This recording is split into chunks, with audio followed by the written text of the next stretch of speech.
Welcome to Kitchen Table Conversations, a series of short and shareable conversation starters for those of us who have or love and support people with a complicated and beautiful brain. Here's your host, Angela Geddes. Hi, everyone, and welcome to another edition of Kitchen Table Conversations. I'm your host, Angela, and thanks so much for tuning in today.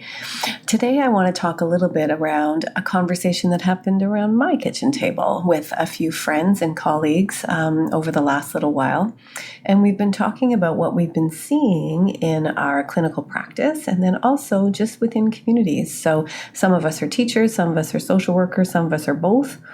And some of us have very good friends and family members who are in the education system, and some of us see on a daily basis some of the trials and tribulations that individuals and family members experience trying to get the kinds of supports that they need in order to be really helpful and to be really successful moving forward. So we heard stories about people who had, a ton of advocacy and a ton of ability within the family unit to support academic progress in the best ways possible, but yet still, because individuals weren't necessarily the squeaky wheel kind of thing, the school system didn't really recognize their educational needs as being high priority because they weren't really causing much difficulty, and the school day went by generally without a glitch. But unfortunately, by the time these individuals get to high school, they are significantly behind, which then impacts everything from view of self and the view of the world and their place within it, and their hope for the future.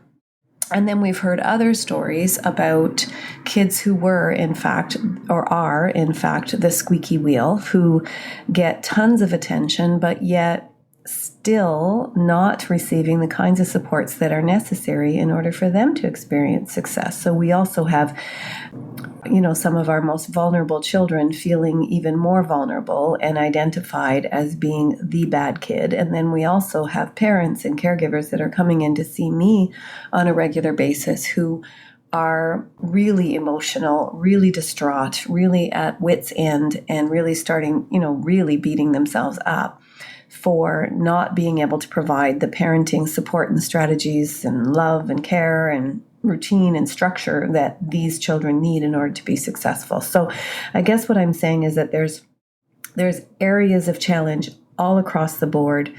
We're seeing in our practices and certainly in our schools the need for more customized approaches. And I think it's important to note that just anecdotally from some of my teacher friends and family, the need for individual education plans has just skyrocketed over the last little while. And now there's a bit of a turn in some research saying that are these IEPs being as helpful as we think they are, or are they as helpful as we intend them to be? And I think the jury is still out. And I think that, again, some of our research is focusing on, mental health concerns in and of themselves. And I think you guys know me enough to know that our research is not wholesome. It's not full. It's not absolutely reflective of what's really going on. And it can't be when you consider that 75% of people with FASD have been misdiagnosed with ADHD first. So, that's a pretty startling statistic. And then also the fact that the people who actually have been affected by prenatal alcohol exposure to the extent of which they should have an FASD diagnosis, given multiple, research projects giving us a pretty confident low estimate of 4% of our population qualifying for an FASD diagnosis, but knowing that less than 2% of those actually will ever have an assessment and be aware of their clinical diagnostic profile. So what we're seeing in our school systems that require extra support and help are actually kids who have been exposed to alcohol and have had interference in their development, which means there's some brain damage and not just, and I don't want to minimize the extent that individuals struggle with mental health conditions, but there's a difference between anxiety, ADHD, depression, and FASD or brain damage that presents itself with a multitude of characteristics and other overlapping diagnoses. So there is a big difference, but how do we delineate that? And I would argue that our system is not capable at this point in time, given, again, those startling statistics that I'm sharing. So how do we, and I guess this is the question that I encourage everyone to bring back to their kitchen tables. I mean, how do we help people reach their potential when there's so much confusion out there? And, if it was just anxiety and ADHD and people are asking for accommodations, so to avoid group presentations, for example, well, I mean, how far do we go in order to make people comfortable? I mean, group therapy and group facilitation is a requirement for some people who are entering the field of social services.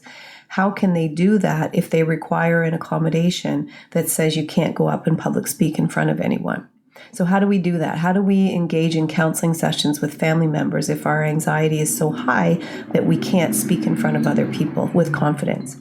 I mean, that's just a question that we have to ask ourselves, and then we have to determine whether or not that field of study is actually something that we're capable of doing. And I think that it's also really important that, we all remind ourselves that it is not possible for every one of us to do anything that we want to do if we put our mind to it. I mean, that's a false narrative that I think we need to challenge. I think it is obviously really important to encourage people to follow their dreams or their interests or their strengths and really hone in on them and be the best that we can be, no matter what it is that we decide to do.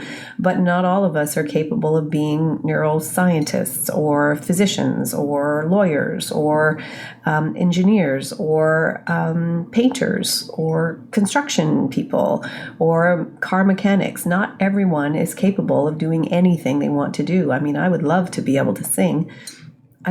That's just not for me. And it's probably better for the world that it's not. And that's okay.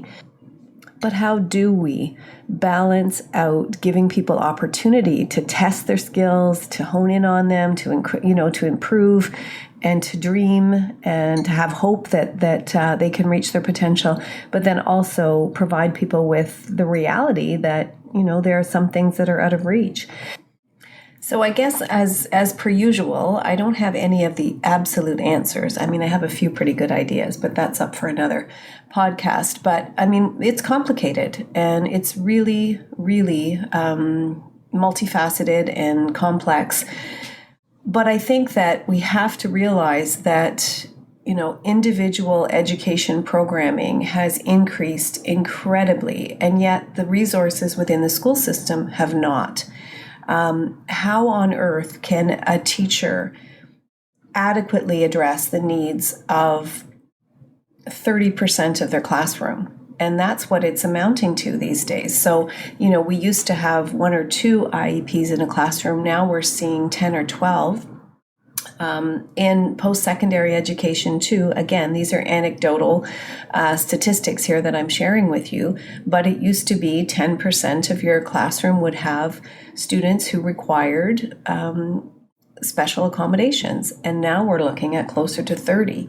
And the irony here is that the accommodations often are given because people do struggle with anxiety or do struggle with executive functioning or planning and organizing and memory difficulties, but yet the accommodations are left to the individual student to advocate for themselves, which if they were able to advocate and remember and plan and organize and be able to look into the future and see what it is they need, they probably wouldn't need the accommodations. So there is an irony there that's not lost on me. And when I was a professor at Fanshawe College, it was difficult for me to say, well, I'm sorry, I can't give you these accommodations now, you're too late, when I know that one of the areas of challenge for this particular person is memory and planning and organizing. So, again, I would try to make those extra accommodations, but yet if I did that for one student, I had to do it for all of them. And then if I did it as a professor, then that meant that the other professors had to do it too, which meant that I wasn't making friends within the within our team. So again, I don't have any answers for you, but I encourage us all to bring this back to our own kitchen table conversations for a couple of reasons. One of them is that I think it's important to note that what we see as maybe anxiety or mental health difficulties or bad behavior and poor parenting, oftentimes it's way more than that. And I believe with everything in me that kids will do as well as they are able to do in the moment. I believe parents will do as well as they can do with what they have available to them in the moment too, and that it is up to all of us to help raise our communities in a good, supportive way. I have seen evidence where this is not the case, and there is a lot of judgment, there is a lot of blame, there are a lot of accusations, and social media is terrible. I had an example just the other day where there's like parents in a Northern Ontario school where children were highlighted and, their difficult behavior and maybe some meltdowns within the school were discussed openly on social media with some really harsh judgments made. And, families and individuals have access to this social media platform as well, and they're mortified by what the community is saying about them and their children. And these children are really legitimately experiencing the impact of a complex neurodevelopmental disorder, and the family is just trying to figure it all out. This is not easy. People have to work, people have to live, people have to sleep, and families are struggling. And yet we are so judgmental and so protective of our own kids. And I would encourage everyone to say, hey, if we could give a little bit of what we offer our kids when we're in a good place, if we can share that with some of the people who are struggling right now, maybe we can try to do this balancing thing a little bit informally as well. I think we all need helpers from time to time. I've said that time and time again. We all do. And nobody raises a family in isolation, nor should they. And it does take a community to raise a child. So let's bring this conversation back home to our kitchen tables and see what we can do in terms of supporting one another. And then also having conversations around what's the difference between mental health conditions and complex neurodevelopmental disorders. And are we seeing a rise in ADHD and a rise in, really complicated behaviors and difficulties within school systems? Yes, we absolutely are. And we are also seeing a rise in consumption of alcohol and other substances during pregnancy. And that cannot be ignored. So we do all have a responsibility to support healthy pregnancies as well. I also want to make it clear that I am well aware that alcohol and other prenatal substances are not the only reason why we're seeing complex neurodevelopmental conditions and a rise of some of the difficulties that we're seeing within the school system. So I think that's really important to note, but we cannot ignore that the statistics are startling, and alcohol and other substances do contribute greatly to what we're experiencing right now in terms of a mental health crisis and the extra difficulties that our young students and our older students are experiencing. So I please encourage you to have this conversation back at home. With many thanks, Angela.